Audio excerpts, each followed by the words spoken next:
জয় গুরুদেব। আজকের গল্প হচ্ছে আমাদের সঙ্গ নিয়ে। আমরা কার সঙ্গে উঠি, আমরা কার সঙ্গে বসি, কাদের সঙ্গে মিশি, সেই নিয়ে আমাদের একটা ছোট্ট গল্প। এক মৌমাছি আর এক গোবরে পোকা দুজনে বন্ধু হলো। গোবরে পোকা মৌমাছিকে তার বাড়িতে নিমন্ত্রণ করলো। মৌমাছি রীতিমতো গোবরে পোকার বাড়িতে আসলো, আর গোবরে পোকার বাড়িতে এসে খেতে দিল কি গোবর। কিছু করার নাই, গোবর পোকা যেটা খায় সেটাই খেতে দিল। মৌমাছি বাধ্য হয়ে সেটাই খেলো। তারপরে মৌমাছি গোবরে পোকাকে নিমন্ত্রণ করলো তার বাড়িতে। রীতিমতো গোবরে পোকা মৌমাছির বাড়িতে গেল, আর মৌমাছি তাকে একটি ফুলের মধ্যে তাকে বসিয়ে দিল। ফুলের মধু খাওয়াতে কী কী করে হয় সেটা শিখিয়ে দিল।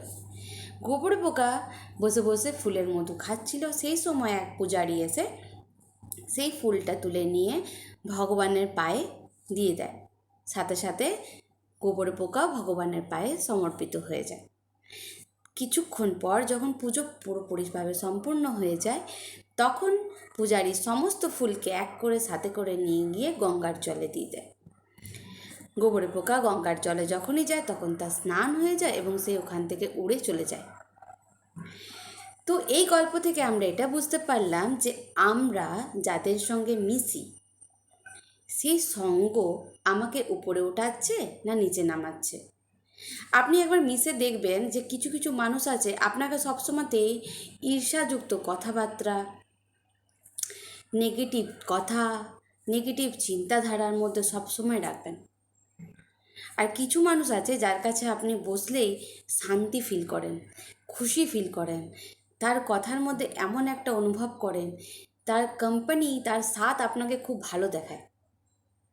নিজের সঙ্গকে চিনুন, আর আপনিও কীরকম সঙ্গ সেটাও একবার দেখুন। আপনার সঙ্গে যখন মানুষ মিশছে, সে আপনার সঙ্গে কথা বলে মুগ্ধ হয়ে যাচ্ছে, না আপনার সঙ্গে কথা বলার পর সে রাগ আর স্ট্রেস নিয়ে যাচ্ছে।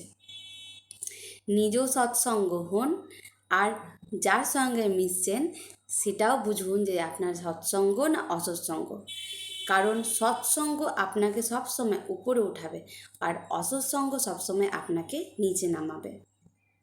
যদি গল্প ভালো লেগে থাকে তো লাইক আর কমেন্ট অবশ্যই করবেন। জয় গুরুদেব।